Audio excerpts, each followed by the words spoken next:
नमस्कार दोस्तों, स्वागत है आपका हमारे YouTube चैनल पर। खंडवा में इंदिरा सागर बांध विस्थापित लोगों ने 3 दिन का प्रदर्शन सोमवार से शुक्रवार कर दिया है।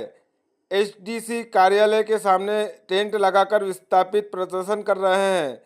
254 गांव के प्रतिनिधियों ने अपनी पीड़ा बताई। प्रमुख मांग एनएचडीसी कार्यालय को खंडवा में यथावत रखने व एनएचडीसी की लापरवाही के कारण चल रहे हजारों प्रकरणों का लंबित निराकरण किए जाने की है। विस्थापितों का कहना है कि एनएचडीसी ने पहले निर्णय लिया था कि इंदिरा सागर के विस्थापितों के प्रकरणों में न्यायालय में विस्थापितों के विरुद्ध अपील नहीं की जाएगी, जो अपील की गई है तथा उच्च न्यायालय और उच्चतम न्यायालय में प्रचलित है, उन समस्त अपीलों को बिना शर्त वापस लेकर विस्थापितों को भुगतान किया जाए।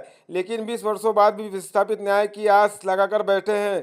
विस्थापितों को शीघ्र ही न्याय मिले। सरदार सरोवर और ओंकारेश्वर परियोजना की तरह इंदिरा सागर परियोजना के विस्थापितों को भी स्पेशल पैकेज देने, नया हरसूद में विस्थापित भूखंडों का मालिकाना हक देने, आवंटित आवासीय भूखंडों पर उबड़ खाबड़ भूमि का समतीकरण देने जैसे मांगों को पूरा किया जाए। खंडवा स्थित एनएचडीसी कार्यालय को अन्य ले जाने की एनएचडीसी द्वारा योजनाएं बनाई जा रही है, जबकि विस्थापितों ने मांग की है कि इंदिरा सागर बांध में डूब में आए लगभग 254 ग्रामों के विस्थापितों की समस्याओं के समाधान के लिए एनएचडीसी कार्यालय का खंडवा में होना आवश्यक है, क्योंकि जिला न्यायालय, उच्च न्यायालय एवं सर्वोच्च न्यायालय में विस्थापितों के रेफरेंस केस लगे हुए हैं, जिसका समाधान एनएचडीसी कंपनी लिमिटेड के माध्यम से किया जाना है। अतः एनएचडीसी कार्यालय को खंडवा में ही यथावत किया रखा जाए।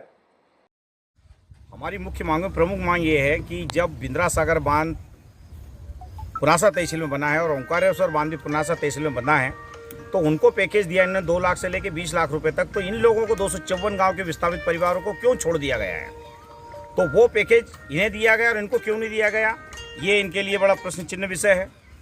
और दूसरा ये है कि पुनर्वास स्थल इन्होंने बनाए जब बांध बनने से पहले भारत सरकार की जो अनुमति प्राप्त हुई है कि बंधान बनाने के पहले इन लोगों को विस्थापित करने की प्रक्रिया और इनको वेल अपडेट बनाने की प्रक्रिया का जो आदेश जो था वो पुनर्वास नीति में सारा इंक्लूड है। वो उस पुनर्वास नीति का पालन नहीं किया गया। इस कारण से ये लोग इतने दुखी और पीड़ित हैं। मनमाना मुआवजा दिया गया। ऐसे सैकड़ों विसंगतियाँ हैं कि 79 रुपये तक इन्होंने मुआवजा दिया है। अगर किसी काश्तकार की 6,000 रुपये एकड़, 15,000 रुपये एकड़, 12,000 रुपये एकड़, तो ये क्या जो विसंगतियाँ हैं इनको ज़बरदस्ती करके मुआवजा थोपा गया है। और इसके साथ ही साथ 30 जून को जिन दिनों में चिड़िया भी अपना घोंसला नहीं छोड़ती, ऐसे परिस्थिति में इनके मकान तोड़वाए गए पुलिस को डंडा मार के। तो हमारी प्रमुख मांगों में दूसरा है कि ये पुनर्वास नीति में लिखा हुआ है कि हम तुमको रोजगार देंगे, पढ़े लिखे शिक्षित बच्चों को भी नौकरी दिलवाएंगे। तो रोजगार देने की तो दूर बात, इन्होंने मछली पालन का जो ठेका है जिससे करोड़ों रुपए की मछली उत्पन्न हो रही है, वो इन्होंने इंदौर वाले किसी भाटिया ठेकेदार को दे रखी है। वह जबकि 45 समिति बनी हुई है, उनको देना चाहिए।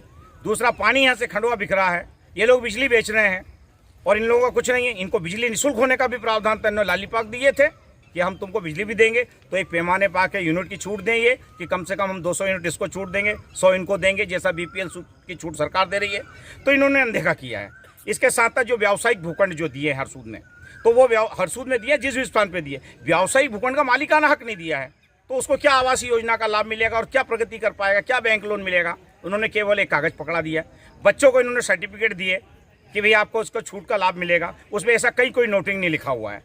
पुनर्वास नीति में किस कंडिका में है कि आपको नकद भविष्य में सर्विस के छूट मिलेगी। तो इस प्रकार से इन्होंने जो किया है। और रहा सा हरसूद को चंडीगढ़ बताने का सपना दिखाया था, वहाँ जो कि चंडीगढ़ लेवल में है और वेल अपडेट शहर है पूरे भारत के अंदर, वहाँ तो गड्ढे हैं उन्हें, और गड्ढे को भरने में लोगों ने मकान बनाए, जितना मुआवजा बनाया उससे तो ज़्यादा उन्होंने किया, कर्जा लेके मकान बनाया है। हरसूद की दुर्दशा है। और जबकि वो जो शहर है हरसूद सबसे ज़्यादा विकसित है, बल्कि ये इधर उधर स्थापित हुआ, ये लोग दर दर की ठोकरें खाने हैं। सरकार अनदेखा कर रही है और ये पैसे माला माल बन के बैठे हैं, जगह जगह डोनेशन कर रहे हैं। 2% सीसीआर की राशि मिलना चाहिए जो इन लोगों को, वो दूसरे लोगों को बांट रहे हैं।